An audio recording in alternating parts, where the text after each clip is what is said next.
नमस्कार। आज हम एक बहुत ही दिलचस्प विषय को स्लाइड्स की मदद से समझेंगे, बिल्कुल आसान तरीके से। देखिए, ये एक बहुत ही बुनियादी सवाल है ना? कि नर्सिंग में कौन सा तरीका सच में काम करता है?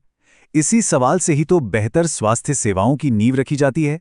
और इसका जवाब हमें मिलता है नर्सिंग रिसर्च से। तो ये नर्सिंग रिसर्च है क्या? आसान भाषा में कहें तो ये एक सिस्टमैटिक तरीके से जानकारी खोजने का प्रोसेस है। इसका मकसद है सबूतों के आधार पर ऐसी देखभाल देना जिससे मरीजों के स्वास्थ्य में वाकई में सुधार हो सके। लेकिन एक चुनौती है, मरीजों के अनुभवों को या जो हम देखते हैं उससे भरोसेमंद सबूत में कैसे बदलें? इसके लिए रिसर्चर्स को एक खास टूल की जरूरत पड़ती है। तो चलिए रिसर्चर्स की टूलकिट का सबसे जरूरी और सबसे ज्यादा इस्तेमाल होने वाला टूल देखते हैं, प्रश्नावली, जिसे हम क्वेश्चनेयर भी कहते हैं। ये सिर्फ सवालों की एक लिस्ट नहीं है, बल्कि ये एक स्ट्रक्चर्ड टूल है। इसे किसी की राय, जानकारी का स्तर या आदतों जैसी कई अलग-अलग तरह की जानकारी इकट्ठा करने के लिए बनाया जाता है। अच्छा, क्वेश्चनेयर्स में सवाल मोटे तौर पर दो तरह के होते हैं। एक होते हैं ओपन एंडेड, जिसमें लोग अपने शब्दों में खुलकर जवाब देते हैं, और दूसरे होते हैं क्लोज्ड एंडेड, जिसमें दिए गए विकल्पों में से ही चुनना होता है। देखिए, ओपन एंडेड सवालों से हमें काफी गहरी और डिटेल जानकारी मिलती है, लेकिन आज हमारा फोकस क्लोज्ड एंडेड सवालों पर रहेगा। ऐसा इसलिए क्योंकि नर्सिंग रिसर्च में इनकी एक खास अहमियत है। सोचिए, जब बहुत सारे लोगों से डेटा इकट्ठा करना हो, तब ये क्लोज एंडेड सवाल बहुत काम आते हैं। इनसे जो डेटा मिलता है ना, वो एकदम साफ होता है, जिससे उसे कंपेयर करना और एनालाइज करना काफी आसान हो जाता है।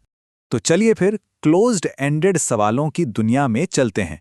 इन्हें ऐसे समझ सकते हैं जैसे ये अलग-अलग काम के लिए बने खास टूल्स हों। आगे बढ़ने से पहले जरा इस पर एक नज़र डालते हैं। ये एक तरह से हमारा रोड मैप है।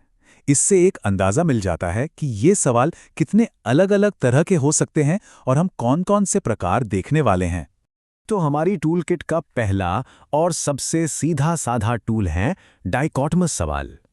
देखिए, डाइकोटोमस का मतलब ही है दो हिस्सों में बटा हुआ। तो इसमें सिर्फ दो ही ऑप्शन होते हैं, जैसे हां या नहीं। जब कोई तथ्यात्मक जानकारी चाहिए हो तो ये एकदम परफेक्ट होते हैं। अगला टूल है मल्टीपल चॉइस सवाल। अरे, ये एक ऐसा फॉर्मेट है जिसे हम सब अच्छी तरह जानते हैं। इसमें जवाब देने वाले को सिर्फ हां या नहीं में नहीं बनना पड़ता, उसे थोड़ी और आज़ादी मिलती है। इसलिए ये किसी की राय या नज़रिया जानने के लिए एक बेहतर टूल है। अब मल्टीपल चॉइस के ही दो खास वेरिएशंस देखते हैं। एक है कैफेटेरिया और दूसरा फोर्स्ड चॉइस सवाल। कैफेटेरिया सवाल, नाम से ही अंदाजा लग रहा है ना?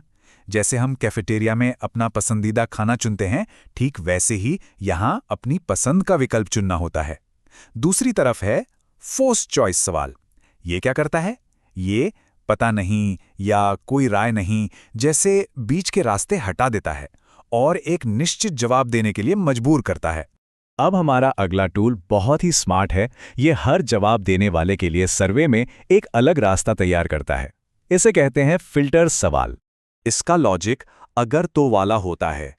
मान लीजिए, अगर किसी ने कहा हां मैं स्मोकिंग करता हूं, तो ही उससे आगे पूछा जाएगा कि कितने सालों से। इससे होता क्या है कि समय बचता है और सिर्फ काम का डेटा ही इकट्ठा होता है। अब सोचिए, जब एक ही जैसे कई सवालों के जवाब एक साथ लेने हों तो रिसर्चर्स एक बहुत ही असरदार टूल का इस्तेमाल करते हैं, जिसे कहते हैं मैट्रिक्स सवाल। ये टेबल फॉर्मेट बहुत एफिशिएंट होता है। इसमें एक ही स्केल का इस्तेमाल करके कई अलग-अलग चीजों पर राय ली जा सकती है, जैसे कि नर्सिंग केयर की क्वालिटी कैसी थी, नर्सों का बर्ताव कैसा था और जरूरतों पर उनकी प्रतिक्रिया कैसी थी। और आखिर में एक ऐसा टूल जो किसी के व्यक्तिगत अनुभव को, जैसे दर्द या संतुष्टि, नापने के लिए सबसे ज्यादा इस्तेमाल होता है, वो है रेटिंग स्केल सवाल।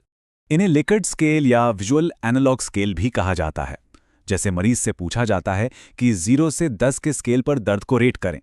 ये स्केल दरअसल मरीज की भावनाओं को ऐसे डेटा में बदल देते हैं जिसे मापा जा सके और जिसके आधार पर इलाज को बेहतर बनाया जा सके। तो हमने इतने सारे टूल्स तो देख लिए, पर अब हम वापस उसी सवाल पर आते हैं जहां से हमने शुरू किया था। आखिर इन सब की मरीजों की देखभाल के लिए क्या अहमियत है? ये क्यों मायने रखता है? तो सबसे जरूरी बात यह है कि बेहतर देखभाल का पूरा सफर सही सवाल पूछने के लिए सही टूल चुनने से ही शुरू होता है। सही सवाल से भरोसेमंद डेटा मिलता है, जिससे पुख्ता सबूत बनते हैं और इन्हीं सबूतों से नर्सिंग प्रैक्टिस बेहतर होती है और मरीजों के नतीजे भी। और ये हमें एक आखिरी सवाल पर लाके छोड़ता है। इन टूल्स को समझना सिर्फ रिसर्चर्स के लिए ही ज़रूरी नहीं है। ये हम सबको ये समझने में मदद करता है कि वो ज्ञान आखिर कैसे बनता है जिससे हम सबकी देखभाल बेहतर होती है।